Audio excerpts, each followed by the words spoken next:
to DCS A-10C Rearm and DTS Load Training. I'm Top Gun with the AKA War Dog Squadron.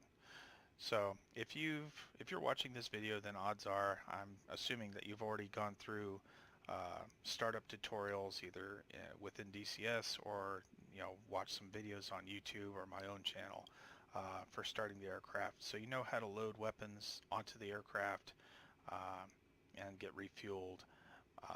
But the thing that I see newer folks get tripped up on is when they come back to the airbase after a successful mission and they rearm and they forget the last step of the process, which is the DTS Load All, and they end up subsequently having no weapons usable on their loadout. So let's go ahead and cover that. So let's switch to our dismiss screen, zoom in. You can see I've got a couple of ejector racks with practice bombs on it. Let's go ahead and change that. So first we want to contact our ground crew. Let's zoom in on that. So we need to rotate this back over to INT just like you're going to rearm.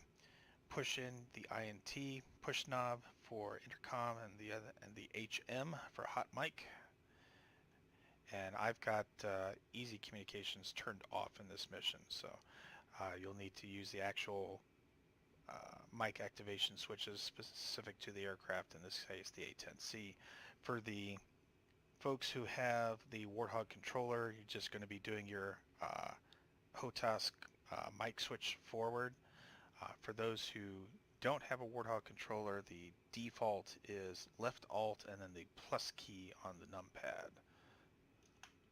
And you should see interphone on the top right.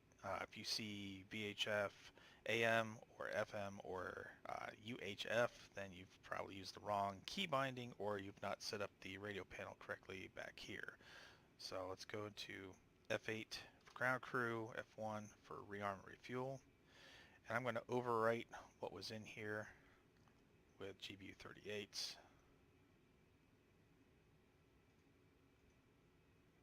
And I'll put a couple extras on.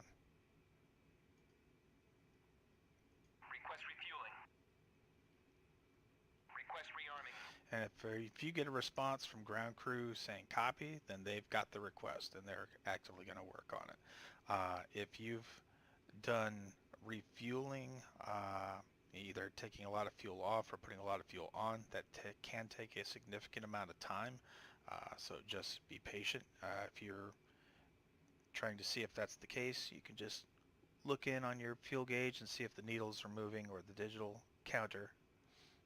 And you can see as they start rearming, some of my stuff on the DTS is turning red.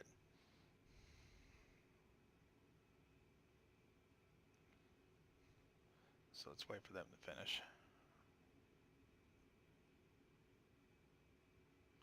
And rearming complete. Alright, so first off, we've got an acknowledgement message down here, so let's acknowledge that by pressing the ACK. Get rid of that. So now, at this point, anything that's still on green stations, we could still use, even without doing a DTS Load All. But anything in red, the computer is sensing a conflict. It's sensing that something has changed, but it's not smart enough to know what, so we have to tell it. But as you can see on it, the DTS Load All is gone at this point because I was on the initial startup screens. So what we need to do is need to press and hold the stat button. And then press on load. And then press on stat again to get a load down on this menu. Now I hit a load again. And now all of a sudden we have our DTS upload page and we have our load all again. So let's do a load all. And keep an eye on the left-hand side, just like you're doing when you're starting the aircraft up initially, doing your first DTS Load All. You're looking for those dots to reappear after 15 seconds.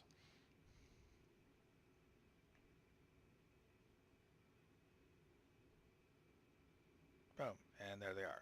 So let's go back to the dismiss. And there we go, GBU-38s, all the way around. And they're green, they're good to go.